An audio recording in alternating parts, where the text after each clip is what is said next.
Morning students, welcome to the online class. I am a SST teacher and the chapter we were discussing is about the Mughals, and this is your chapter number 4 of your SST book of standard 7. So we have already discussed about all the emperors or rulers of this dynasty.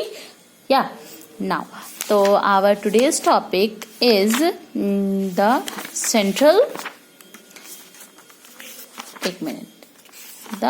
Central administration, जिसमें मैंने आपको थोड़ा सा बताया था कि empire ही किस तरह से चीजों को संभालते हैं. Now our today's topic is system of governance. किस तरह से सरकार वहां पे मतलब रूलर किस तरह से अपने राज्य को चलाते थे. तो let's start the topic.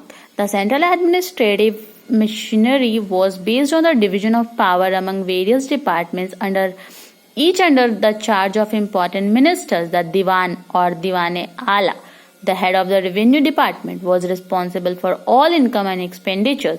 He had to maintain an account of financial position of the empire and submit the report to the king.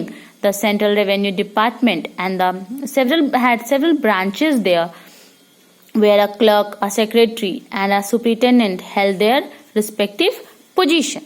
The Mir Bakshi, the head of the military department, also acted as head of the nobility and the intelligence agencies of the empire. He maintained records of the tag and chehras of the soldiers in the army and accompanied the emperor on hunting expeditions as well as on battlefield. The Mir Samman was in charge of royal workshop. He also provided all provisions and articles for the use of royal household. He closely supervised the manufacture of various articles in the workshop. The chief Qazi headed the judicial department, and this post at times was combined with that of the chief Sadr, who was responsible for all the charitable and religious endowments. The chief Qazi looked after civil and criminal cases and was involved in the appointment of Qazis as the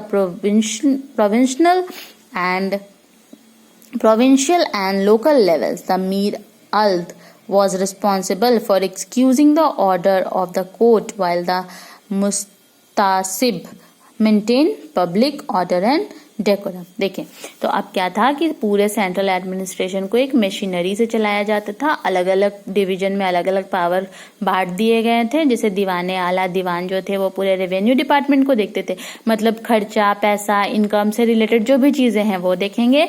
Mir Bakshi जो थे वो military department को संभालते थे, और मीर सम्मन जो थे वो रॉयल हाउस होल्ड को संभालते थे और वर्कशॉप को, कि चीजें कैसे मैन्युफैक्चर हो रही है, क्या चाहिए क्या नहीं चाहिए.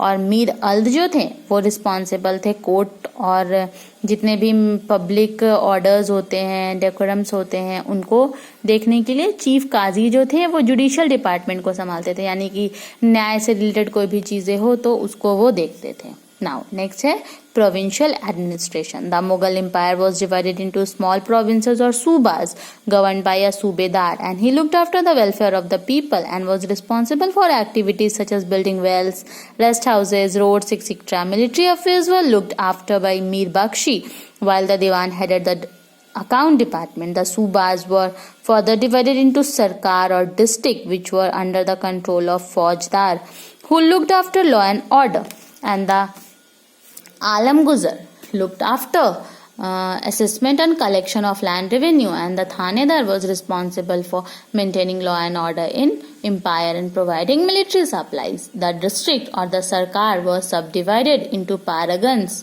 and which comprises villages. The Shikdar and the Amil at paragans level, and the Muqaddam and Patwari at the village level were the administrative officials, and they were responsible for maintaining law and order and land record along with the collection of revenue. अब यहाँ समझेंगे.